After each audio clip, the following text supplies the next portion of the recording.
வணக்கம். இன்றைய ஊடக சந்திப்பு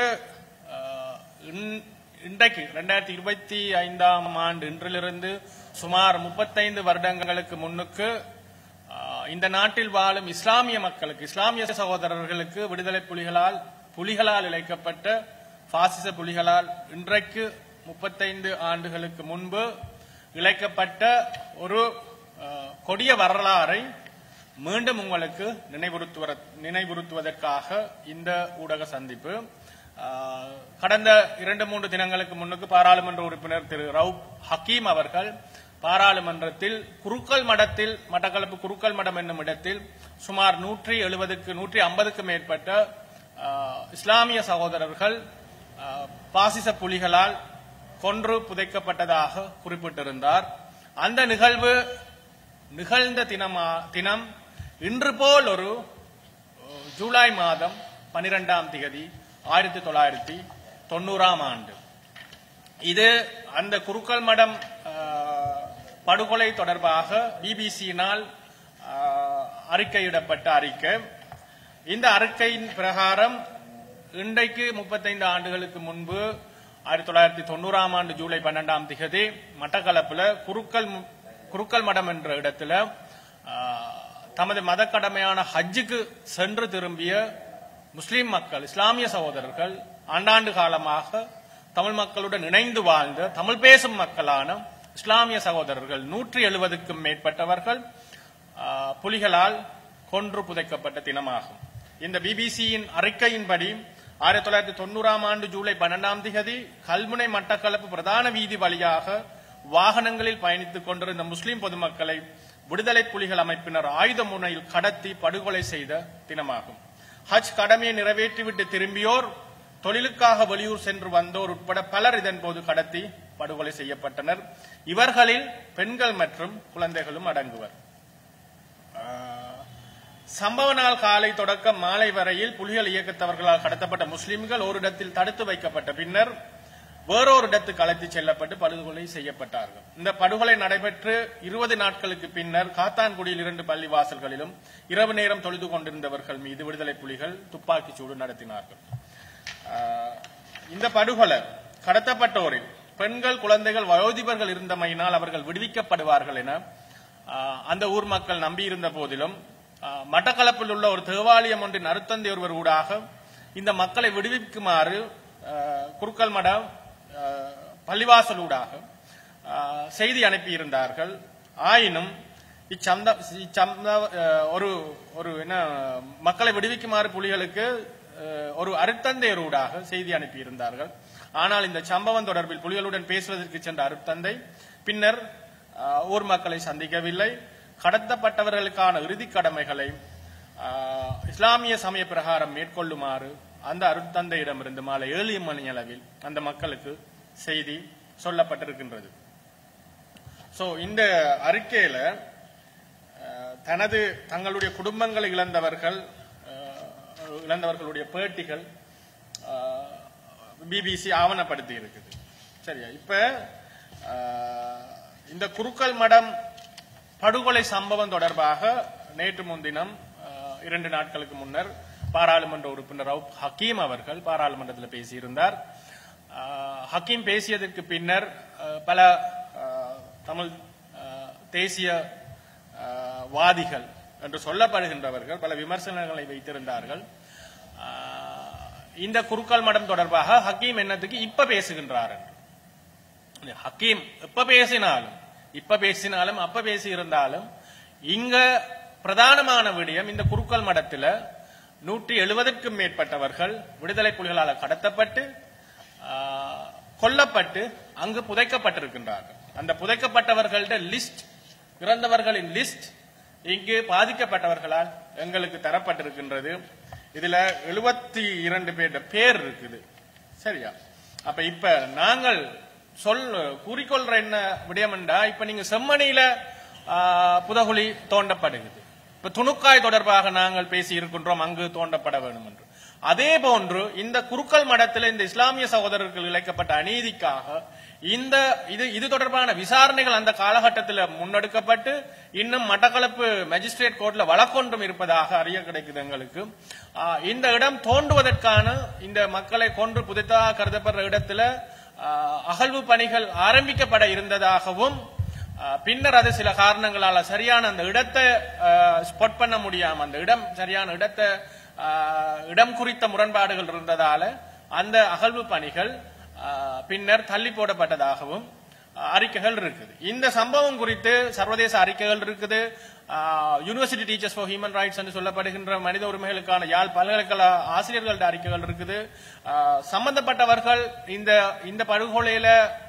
படுகொலை செய்யப்பட்டவர்களின் உறவினர்கள் கண்கண்ட சாட்சிகளாக அந்த நேரத்தில் அந்த புலிகளால் கடத்தப்படும் பொழுது தப்பியவர்கள் இருக்கின்றார்கள்.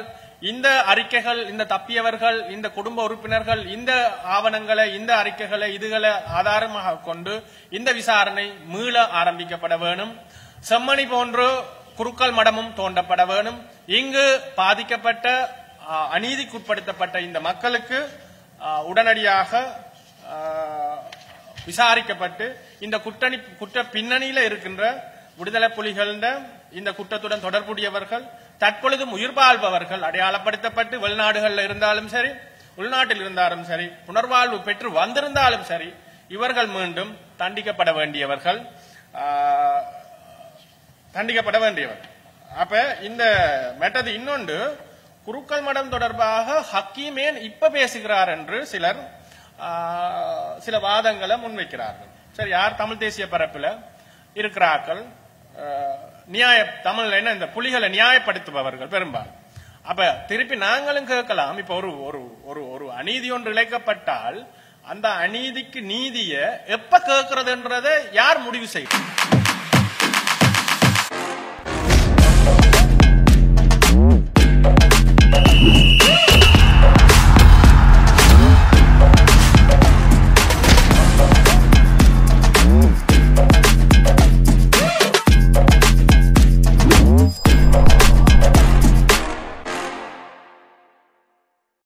நீங்களா முடிவு செய்யறது? அவன் தனக்கு எப்ப தோதான நேரம் என்று கருதுகிறானோ அப்ப அவன் கேட்பான். சரியா? நீங்க சொல்லல எப்ப கேட்கணும் ஏண்டா? அப்ப நீங்க நல்லாச்சு. இப்ப செம்மணி தொடர்பாக 98ஆம் ஆண்டு சோமரட்ன ராஜபக்சோட வாக்குமூலம் இருக்கு. அப்ப நீங்க 98ஆம் ஆண்டு அதை தோண்டி இருக்கலாம். அதுக்கப்புறம் நல்லாட்சி காலத்துல இந்த செம்மணில வந்து அன்றைக்கு ஆர்ப்பாட்டம் செய்த முக்காவாசி தமிழ் தேசியம் பேசுற அரசியல்வாதிகளும் ரணில்ட மடியில தான் இருந்தீங்க. அப்ப ரணில்ட கேட்டு தோண்டி இருக்கலாம். அப்பேன் தோண்டல. நீங்க 2025 தோன்றீங்க. நாங்களும் திருப்பி கேட்கலாம் தானே? அது ஒரு முட்டாள்தனமான கேள்வியா இருக்கும் தானே? பாதிக்கப்பட்டவன் தனக்கு எப்ப பாதுகாப்பான சூழல் என்று கருதுகின்றானோ அப்ப அவன் கேட்கலாம். நீங்க 2009க்கு முன்னுக்கு ஏன் நீங்க முள்ளிவாய்க்கால் நினைவேந்தல் வெள்ளவத்தையில நடத்தையில சொல்லுங்க பாப்போம். ஏனென்றா 2009க்கு முன்னுக்கு உங்களுக்கு அங்க பாதுகாப்பாக அதை நடத்தக்கூடிய சூழல் இருக்கல். அது மாதிரி தான் எங்களுக்கும் அப்ப பாதுகாப்பான சூழல் இருக்கல். விடுதலை புலிகள் புலிகள் பாசிச புலிகள் காலத்துல மூச்சு விடையலாது, நிக்கலாது, எழும்பேலாது, படுக்கலாது, பேசலாது, இப்படித்தான் காலகட்டம் இருந்தது. சகல ஜனநாயக முறைகளும் துப்பாக்கி முனையில் அடக்கப்பட்டிருந்தது. அப்ப மக்களுக்கு அதை குறித்து என்னன்னு பேசல. அதுக்கு பிறகு யுத்தம் முடிந்த பிறகும் சரியான ஒரு சூழல் ஒன்று வரணும் அதை பேசுறதுக்கு அவர்களுக்கு. சரியா? அந்த இங்க ஹக்கீம் எப்ப அதை பேசினார், ஹக்கீமேன் அப்ப பேசலன்றதல்ல விடயம். இந்த குருக்கள் மடத்தில் படுகொலை செய்யப்பட்ட சாதாரண அப்பாவி மக்கள், பெண்கள், சிறுவர்கள் உள்ளடங்களா. சரியா? இதுல பாருங்க, 25 பெண்கள், சரியா, சிறுவர்கள் கூட கொல்லப்பட்டிருக்கிறார்கள், கடத்தப்பட்டு. அப்ப இந்த மக்களுக்கு நியாயம் கிடைக்க வேண்டும். அப்பாவி மக்கள், நிராயுதபாணியான மக்கள், எந்தவித ஆயுதங்களும் தூக்காத மக்கள், இவர்களை கொள்கிறதுக்கு அதிகாரம் வழங்கியது யார்? இவர்களுக்கு, புலிகளுக்கு. சரி, அப்ப இந்த செம்மணி தோண்டப்படக்குள்ள சமகாலத்துல இப்ப ஒரு விஷயம் வெளியில வரக்குள்ள அதே மாதிரியான குற்றங்கள் தொடர்பாக வேறு சமூகங்கள் வேறு இடங்கள்ல பேசப்படக்குள்ள அதுக்கும் காது கொடுத்து அதையும் கேட்டு அதையும் செய்யத்தான் வேணும். நீதி வந்து என்ன சொல்றது? Selective justice is a form of injustice என்று சொல்றாங்க. சில தெரிவு செய்யப்பட்ட உங்களுக்கு சாதகமான நீங்க உங்களுக்கு சாதகமாக கருதுற விடயங்களுக்கு மட்டும் நீதி கோர்றதும், ஏனைய உங்களோட தரப்புல செய்த கொலைகளை மறைக்கிறதும் நியாயமானதாக நாங்க கருதல. அதே மாதிரி காத்தான்குடி பள்ளிவாசல் படுகொலை சரியா 1990 ஆகஸ்ட் 3 காத்தான்குடியில 2 பள்ளிவாசல்கள் மியர் ஜும்மா மொஸ்க் காத்தான்குடி, ஹுசைனியா மொஸ்க் காத்தான்குடி, இந்த 2லையும் ராவு ஒன் த ஸ்பாட் 103 பேரை சுட்டுக் கொல்லப்பட்டார்கள். 140க்கு மேற்பட்டோர் காயப்பட்டார்கள். 300க்கு மேல மக்கள் இஷாக் தொழுகை இரவு நேர தொழுகையில் இருந்த மக்களை பின்னால போய் கோழைகள் மாதிரி சுட்டுக் கொன்றீர்கள். 103 பேர் அந்த இடத்துல இறந்தார்கள். பின்னர் 21 பேர் இறந்தார்கள். மொத்தமாக 147 பேர் இந்த பிபிசி அறிக்கையின்படி. சிறுவர்கள் 30 பேர், 25 குழந்தைகள் சரியா, சிறுவர்கள், பெண்கள் பெண்கள் இல்ல 25 சிறுவர்கள் இருக்கிறார்கள். 30 பேர் கொண்ட புலிகள் ஆயுததாரிகள் இந்த கோர வெறியாட்டத்தை நடத்தினார்கள். இது பிபிசி அறிக்கை. அப்ப இதுக்கு என்ன சொல்ல போறீங்க? சாதாரணமாக யுத்தங்கள்ல நிராயுதபாணிகள் பலவீனமான சாமானிய மக்கள் போய் தஞ்சமடைகிற இடங்கள் தான் பாடசாலைகள், வணக்க ஸ்தலங்கள், இந்த மாதிரி இடங்கள், ஆஸ்பத்திரிகள். இந்த மாதிரி இடங்களை எந்த விதமான யுத்தங்கள்லையும் தாக்குறது யுத்த குற்றமாக கருதப்பட்டிருக்கு சரியா. அப்ப நீங்க முள்ளிவாய்க்கால ஆஸ்பத்திரி மீது தாக்கினார்கள், மாத்தளன் ஆஸ்பத்திரியில தாக்கினார்கள், நவாலியில பாடசாலை இதுல தாக்கினார்கள் சத்தம் போட்டீங்க சரியா. அப்ப அதை விட கொடூரமான ஒரு கொலையத்தான் நீங்கள் நிக்கிற தரப்பான, நீங்க நியாயப்படுத்துற தரப்பான புலிகள் செய்திருக்கிறார்கள். தொழுகையில இருந்தவனை பின்னால போய் கொள்ளலாமா? எங்கேயாவது சொல்லுங்க. ஏதாவது ஒரு நாட்டு ராணுவம், ஒரு இலங்கை ராணுவம் ஒரு வணக்க ஸ்தலத்துக்குள்ள புகுந்து கும்பிடு கொண்டிருந்தாக்களை சுட்டார்கள் என்று சொல்லுங்க பாப்பா.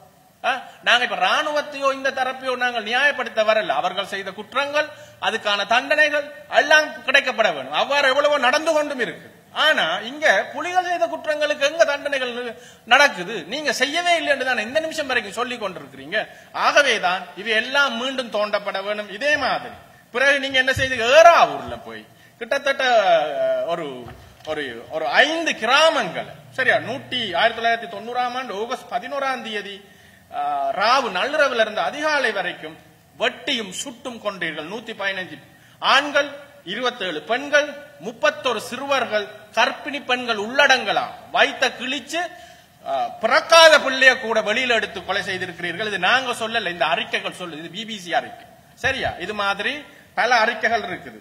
On the evening 11th August 1990, about 30 or 40 LTT militants split up to 3 groups in 5 villages in Eravur. They broke into homes of Muslim of Eravur, dragged them into the street and then murdered them. சரியா. 5 குழுக்களாக 40 பேர் கொண்ட ஆயுததாரிகள் விடுதலை புலிகள் 5 கிராமங்களுக்குள்ள குழுக்களாக பிரிஞ்சு போய் அங்க இருக்கிற முஸ்லிம் மக்களை இழுத்து கொண்டு ரோட்ல வச்சு வெட்டியும் சுட்டும் கொலை செய்தீர்கள் சரியா. On one case, the LTT militants slit a pregnant Muslim woman's stomach and then stabbed the unborn baby. ஒரு கர்ப்பிணி பெண்ணிட வைத்த கிழிச்சு அதுல இருந்த பிள்ளை எடுத்து வெட்டி சாப்பிட்டிருக்கிறீங்க சரியா. According to the breakdown of Muslim fatalities was follows: 150 men, 27 women and 31 children. 117 ஆண்கள், 27 பெண்கள், 31 சிறுவர்கள். இது நீங்க ஏறாவூர்ல செஞ்ச வரியாட்டம். இந்த மக்கள் ஆயுதம் தூக்கியவர்களா? இவர்கள்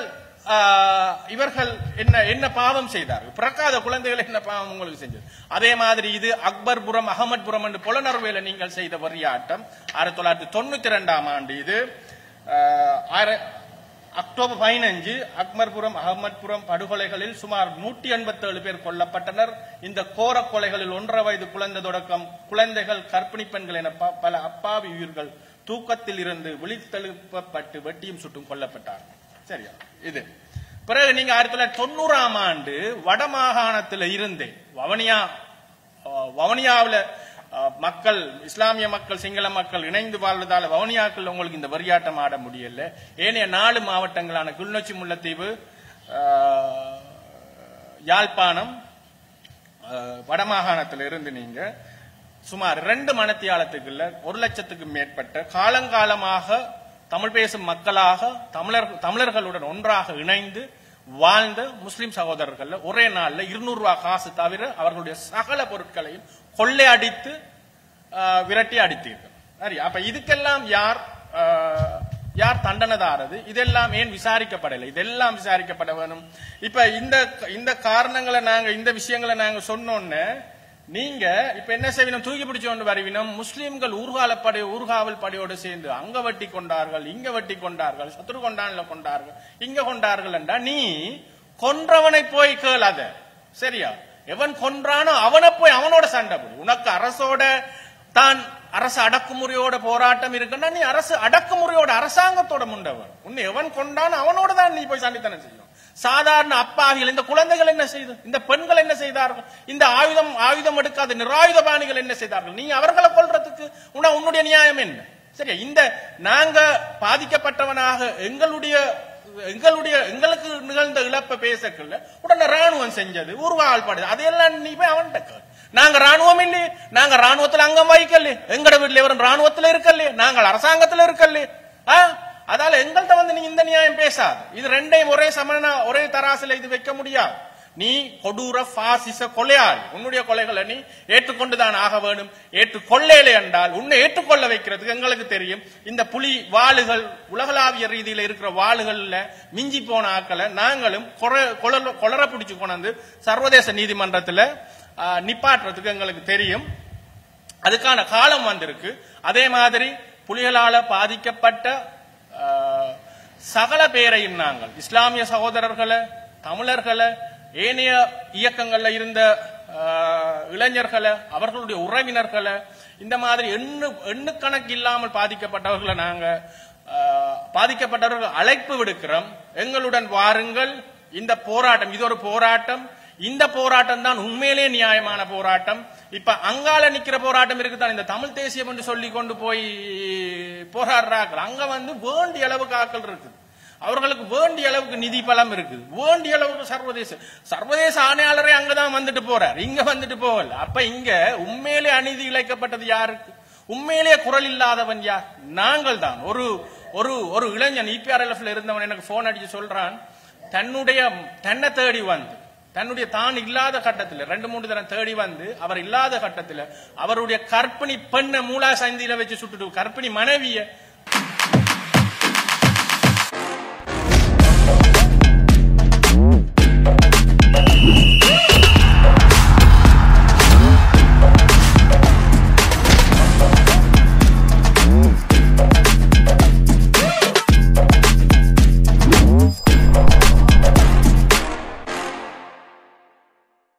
பிள்ளையோட 6 மாச குழந்தையோட வயிற்றுல குழந்தை மூளாய் சந்தில வச்சுட்டு சுட்டுட்டு போறாங்க. அவன் அழுது சொல்றான், எனக்கும் சேர்த்து நீ குரல் கூட.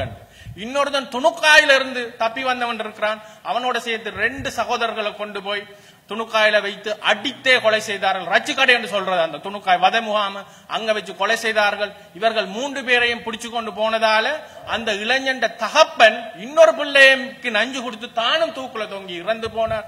அந்த இளைஞன் இன்னும் அவன் இன்றைக்கு வயசானவன், இன்றைக்கு அவனுடைய கிட்னி சிறுநீரகங்கள் பாதிக்கப்பட்டு கூலி வேலை செஞ்சு கொண்டு இன்னும் உயிரிழந்து இருக்கிறான். அவன் எடுத்து எங்களுக்கு சொல்றான், என்ன இதை நான் எங்க போய் கதைக்கிறேன்? சரியா? இவ்வாறு ஒவ்வொருத்தரும் பாதிக்கப்பட்டு இறந்தவர்களோட ஓலம் ஒருத்தன் போன் எடுத்து ஒரு ஆள் போன் எடுத்து சொல்லிச்சது, நீங்க எங்கட வீட்டுல எல்லாம் கொல்லப்பட்ட ஆக்கள் ஆத்மாக்களின் குரலாகத்தான் உங்களோட குரலை காண்றோம். ஆகவே இங்க உண்மையிலேயே அநீதி இழைக்கப்பட்டவன் யார் என்று பார்த்தா இந்த பாசிச புலிகளால ஒடுக்குமுறைக்கும் அடக்குமுறைக்கும் கொலைகளுக்கும் உட்படுத்தவன்.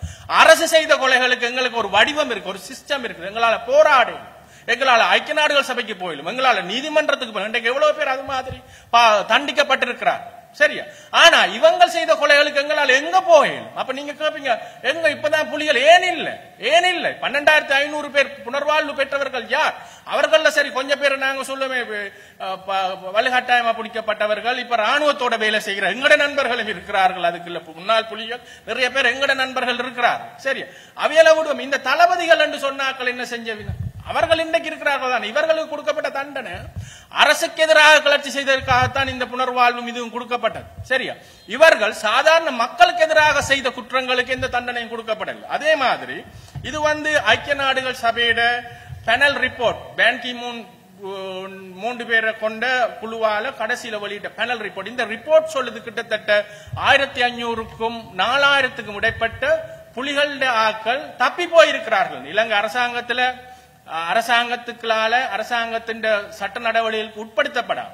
அதே மாதிரி இவர்களுடைய கெப்பாசிட்டி, இப்ப நீங்க நான் அதான் முதல் சொன்னேன், இந்த பாதிக்கப்பட்டவர்கள் முதல் வந்து முன்னுக்கு வாங்க, பயப்படாம போராடுறதுக்கு வாங்க, பேசுறதுக்கு வாங்க, எங்களை ஆதரிக்கிறதுக்கு வாங்க. சரியா? இப்ப இங்க வந்து குரல் இல்லாமல் இருக்கிறது யார்? புலிகளால பாதிக்கப்பட்டார். இந்த புலிகள் என்று சொல்றது யார் இவர்கள் கண்டு பார்த்தா, இப்போ ஒரு ஆள் எனக்கு போட்டிருக்கார், தமிழ் மக்கள் தான் புலிகள், புலிகள் தான் தமிழ் மக்கள், உன்னை கொல்லுவோம்.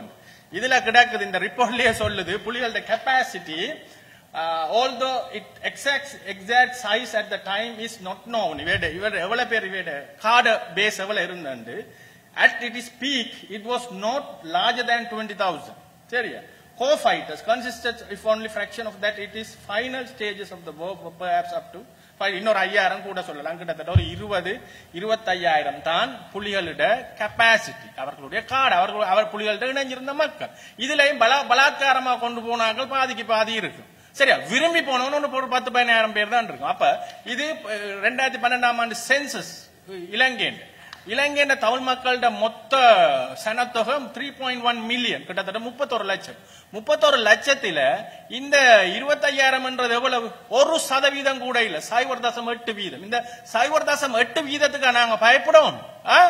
அதால புலிகள் தான் மக்கள் இல்ல, மக்கள் தான் புலிகளும் இல்ல. மக்கள் ஒரு காலத்துல விரும்பி புலிகளோட போகல, மக்கள் பலாத்காரமாக கொண்டு போகப்பட்டார்கள். ஒரு 15,000 பேருக்கிட்ட அங்கால காதலிச்சவனும் களவெடுத்தவனும் இலங்கை ராணுவத்தால பாதிக்கப்பட்டவனும் உண்மையிலே 83ஆம் ஆண்டு பாதிக்கப்பட்டவன், அந்த மாதிரி ஆக்கள் கொஞ்சம் பேர் இருந்தார்கள். அவர்கள் ஆயுதம் தூக்கினது நியாயமாக இருக்கலாம். ஆனால் மிச்சம் புலிகளால இந்த மக்கள் தான் புலிகள் தான் மக்கள் என்று சொல்லலாம். பச்சை போய் புலிகள் நாங்க வாழ்ந்திருக்கிறோம். புலிகளோட கட்டுப்பாட்டு காலத்துல புலிகள் மக்களை தங்களுடைய கட்டுப்பாட்டு பிரதேசத்திலிருந்து வெளியேறவே எந்த காலத்திலையும் விட்டதில்லை. நாங்கள் யாழ்ப்பாணத்திலிருந்து வெளியேறணும், காசு கொடுக்க வேணும், அல்லது எங்களோட வீட்டுல ஒரு ஆளை புலிகளுக்கு கொடுக்கணும், பிண வச்சு தான் போக வேணும். நான் போய் திரும்பி வராட்டி எந்த வீட்டுல பிண வச்சவனை கொண்டு போயிடுவாங்க.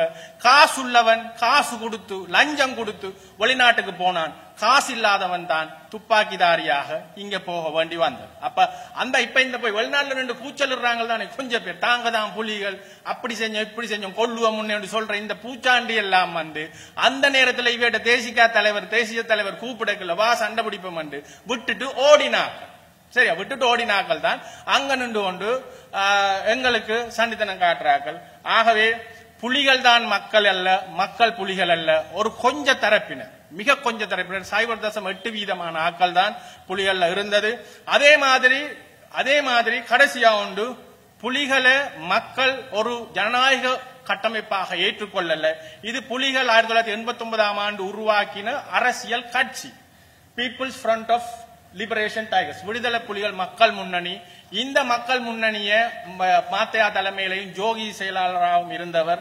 இந்த மக்கள் முன்னணிய ஜனநாயக கட்சியாக தமிழ் மக்கள் அங்கீகரிக்கல. 2008ஆம் ஆண்டு இவர்கள் கிழக்கு மாகாண தேர்தலையும் போட்டியிட்டார்கள். ஒரு சீட் கூட இவர்களால் வெல்ல முடியல. பிரபாகரன் இந்த அரசியல் கட்சியை பிறகு கலைத்ததற்கு காரணமே அவர்களுக்கு விளங்கினது தங்கள்கிட்ட இருக்கிற துப்பாக்கிக்கு தான் மரியாதை இருந்ததே தவிர இவர்களை மக்கள் ஏற்றுக்கொள்ளவே இல்லை என்பது. துப்பாக்கி இல்லாட்டிக்கு இவர்களை மக்கள் எந்த காலத்திலும் ஏற்றுக்கொள்ள மாட்டார்கள் என்பதுதான் உண்மை. ஆனா இன்றைக்கும் அந்த துப்பாக்கியோட பயம், அந்த ஒரு சைக்கோலஜிக்கலா ஒரு பயம் ஒன்று இருக்குது இவர்கள் மீது. ஏனென்றா இவர்கள் ஆபாச அவதூறுகளை கையில் எடுக்கிறது. இப்ப நான் இவர்களுடைய இவர்கள் மனித குலத்துக்கு எதிராக நடத்திய குற்றங்களை நாங்கள் வெளிப்படுத்தும் பொழுது எங்களுடைய குடும்ப உறுப்பினர்களை இழுக்கிறது, அம்மா அப்பாவை இழுக்கிறது, என்னுடைய மனைவி சகோதரங்களை இழுக்கிறது, பிள்ளைகளை இழுக்கிறது, ஆபாசப்படுத்துறது.